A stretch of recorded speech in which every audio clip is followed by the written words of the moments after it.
Hello and welcome back, y'all, to another reaction video. So we're gonna watch 10 hidden secret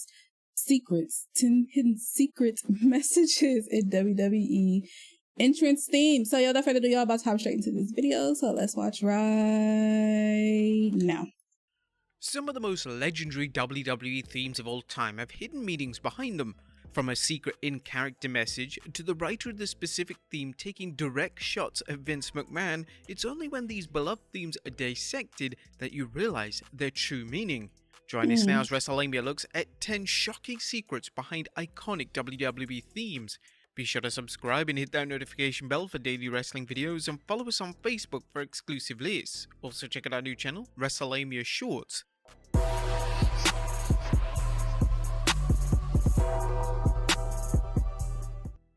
Number 10. Al Snow, Head. Al Snow was one of the more underrated stars of the Attitude Era. Snow's gimmick of being infatuated by a mannequin head managed to get over, and his work in the hardcore division is something that fans will never forget.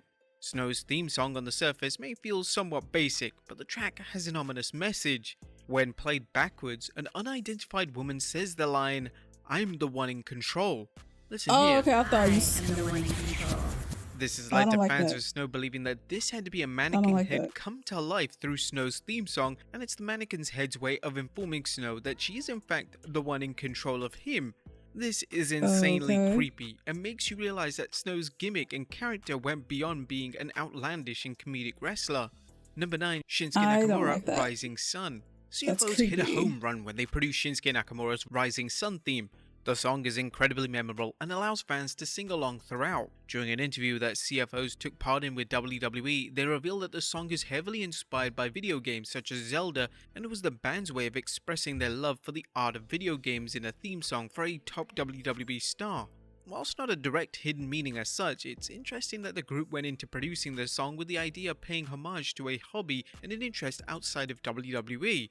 Thankfully, this approach worked wonders, as the Rising Sun theme song is one of the best theme songs in recent memory. Number 8. Baron Corbin, End of Days.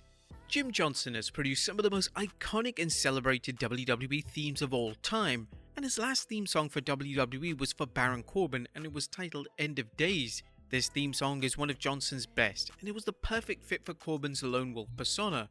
Johnston went into producing the theme with the idea of wanting to say goodbye to the fans, and this is apparent with some of the lyrics in the track itself. He would discuss what went into producing Corbin's theme during a 2018 interview with Newsweek.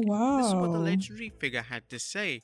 If you look at the lyrics, there's always something personal to the themes. A lot of the time, it's very personal. Baron's was purely an epic. I'm bringing the end of days on you. It's very biographical. Also, I'm talking about the end is coming. I'm bowing out. The big goodbye was my end of days. There's a lot of stuff in there, anger and disappointment, but that happened a lot. Number 7. Ricochet One and Only. The next secret behind a WWE theme song is an urban legend, but it's fascinating nevertheless. During Ricochet's original WWE theme song titled One and Only, a male voice talks at the start of the track and simply states, "One and only." This person speaking is rumored to be Triple H. That's right, the former head of NXT is believed to be the man behind the mysterious voice on Ricochet's theme song. If you listen closely, it does sound exactly like the game, but the only two people who could confirm this urban legend are either Ricochet or Triple H. Number 6. Bobby Roode, Glorious Domination. One of the central reasons why Bobby Roode's NXT run was a major success was because of his theme song. Roode's theme was titled Glorious Domination, and it was the right mix of paying tribute to Roode's history as well as summarizing his villainous persona in NXT. The track doesn't have too deep of a meaning, but music fans have noticed our CFOs have honored two specific bands. For the track itself, they wanted to replicate sounds from Queen and Muse, and this in turn produced the best theme song possible for the former NXT champion. There's also a rumor that this track was originally going to be used for Shinsuke, but it's hard to imagine the King of Strong style coming out to this theme song. Number 5. Cody Rhodes, Kingdom. When Cody Rhodes left WWE in 2016, he began to use a track called Kingdom as his theme song. This song was produced by Downstraight exclusively for Rhodes, and when the lyrics are analysed, it's clear that this was written to address Rhodes' struggles and where he would hope he'd end up his wrestling career. The pre-chorus states,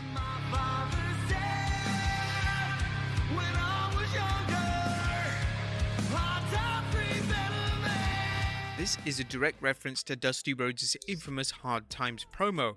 Then the chorus appears to reference Rhodes' personal battles during his initial WWE run.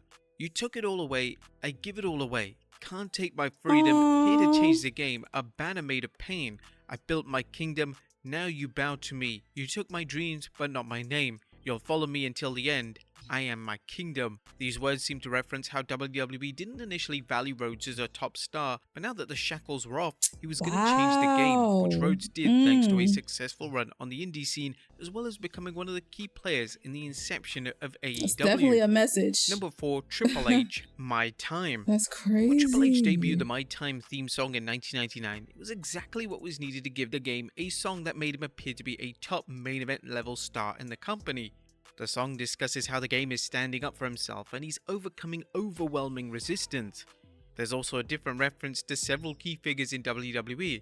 The first reference is towards WWE director Kevin Dunn with the lyric, "Yeah, you let the music keep playing, Mr.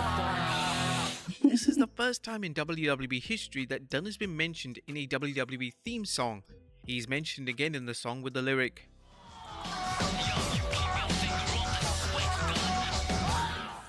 Vince McMahon is mentioned with the lyric, It's interesting that the term marks was used, as the term wasn't a commonly known phrase back in 1999, so for WWE to directly reference the term was truly game-changing. McMahon's son Shane McMahon also appears to be mentioned in the track with the specific lyric,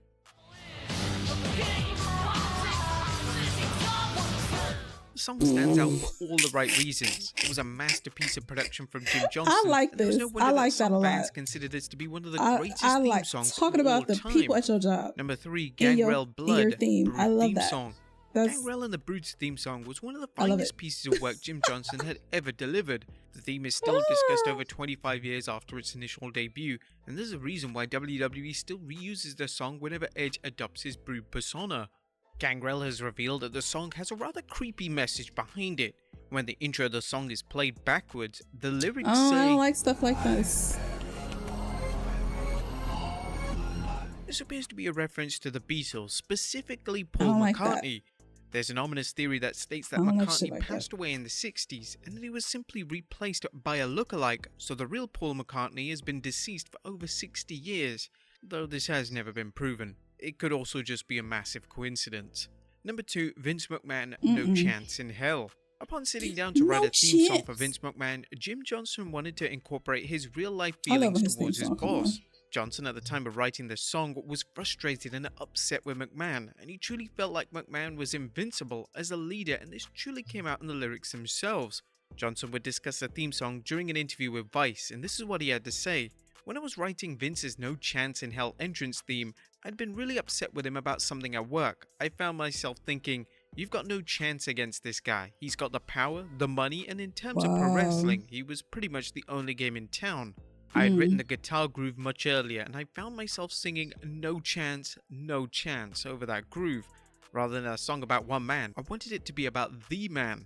He would then discuss the much deeper meaning behind the song. The song is about the work system that imprisons us all.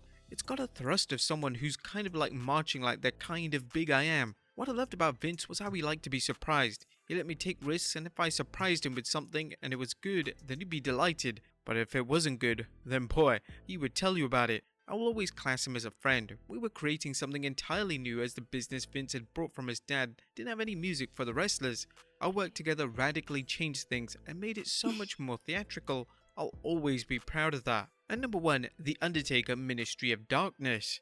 The Undertaker has had some incredible theme songs during his 3-decade-long WWE career, but his Ministry of Darkness theme is perhaps his most notorious. The Ministry theme is dark, mysterious, and can easily send chills down the spine of any WWE fan. The Undertaker reads a passage during the theme song, which appears to be Latin, but when this is translated, it's evident that the theme song was produced with a ton of meaning.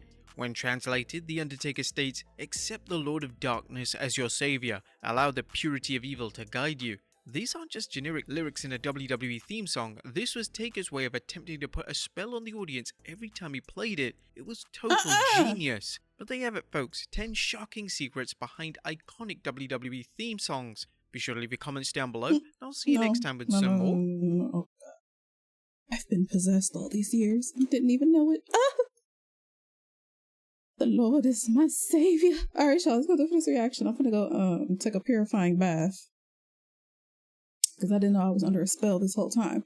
Leave some comments down below. Don't forget to like and subscribe and all those wonderful, great, amazing things. And I will see you guys in the next one. Have a great day. Bye.